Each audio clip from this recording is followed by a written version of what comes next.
Have you ever purchased something or made a trade for something and thought you were getting something and it ended up being something else? I have.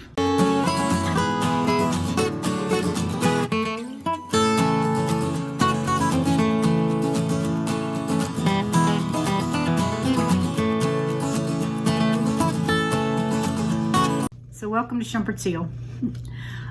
Years ago, I had a little Chihuahua, and she had some puppies, and I got rid of all of them except one. And so we had went to the flea market to sell some stuff, and I said, well, I'm just going to take her. If somebody wants her, down there, we'll sell her. Well, the boys was big enough they could walk around the flea market, and they come back and said, there's a man over there who's got a little Chihuahua. And they said, he wants to know if you want to trade. So when we got through selling, I said, well, we'll go over there if he's still got it, and we'll look. And so we went over there, and it was a pretty little tan Chihuahua. So he wanted to know if we'd trade, and we said, yeah, we'll trade. And she bit me on the neck. And I should have known something was wrong with her, but nah, I'm just picking. She was a cute little dog. And so we brought her home, and the boys, of course, fell in love with her. At that point now, we have 3 little dogs, and each one of them, our boys, when they were little, they would bring the dog. I thought they would just bring the dogs in and put it under the cover and hold them. And when we'd sit there and watch TV at nighttime as a family, and then when it was time to go to bed, the boys were supposed to put the dogs out. Well, I've just recently learned that my boys did things behind my back that I didn't know, because Andrew laughing, saying, oh no, we would put Snowball in the bed with us and she would sleep with us all night long, and then we would get up before you got up and put her out. Sneaky boys. I never thought that. But anyway, so the little dog, we named her Blue because she had blue eyes. And the thing that Scott and Andrew liked about that dog the most, they could stand probably 12, 15 foot away from each other, and they would throw her to each other. And the dog loved it because she'd have a smile on her face, and she trusted them completely. They never dropped her, and they just fell in love with her. But she was very hyper. And I turned it, we'd had a rat terrier before, and he was very hyper. And so Granny and I got talking to him, so we think maybe it's got some rat terrier in it, because she was just so hyper. I mean, I thought she was going to climb a tree after a squirrel, because she was just so full of energy compared to the other 2 Chihuahuas, which I know the other 2 Chihuahuas were older, but she got taller, a little, not much, but just a little bit taller than the 2 Chihuahuas I had. And I had probably the bigger ones, I guess. They weren't teacups. Anyway,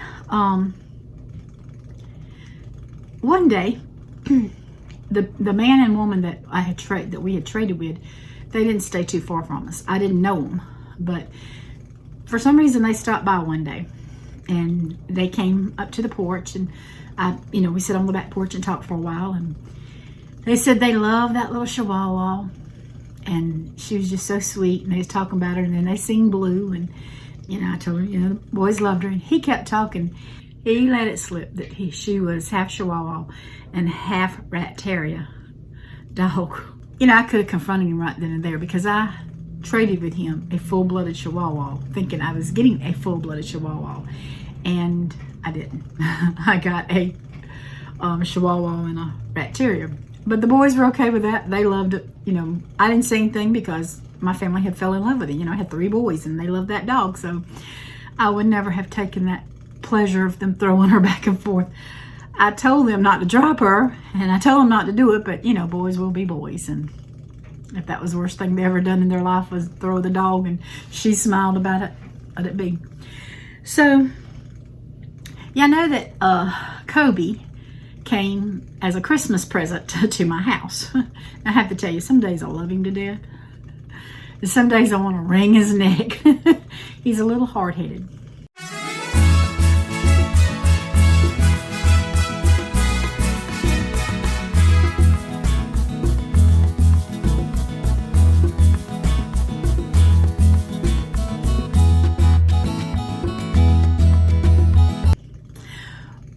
But when Andrew talked to the man, and the man sent him pictures, he told Andrew that he was a full-blooded Chihuahua.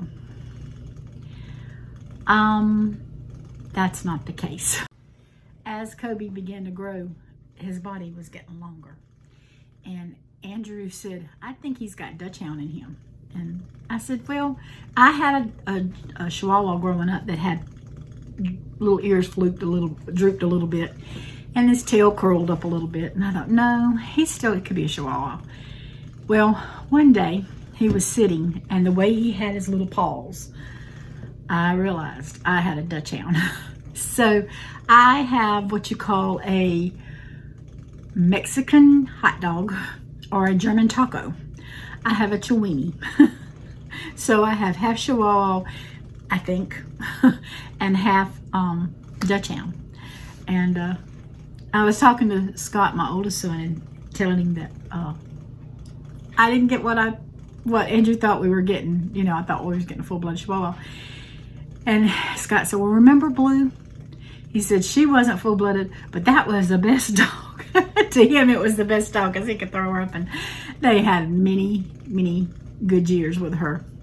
And so I was talking to Daniel. I said, I got a Dachshund. And he said, are you going to get rid of him?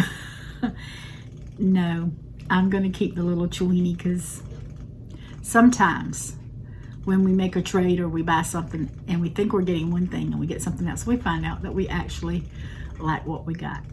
And I happen to like the little Mexican hot dog. And so he's just, he's something else. He's like a child. He really is. He's a good companion. And so I hope y'all don't get bored of me talking about little dog, but I was just talking about, it's funny how sometimes we think we're getting one thing and we end up getting something else. So y'all take care and God bless.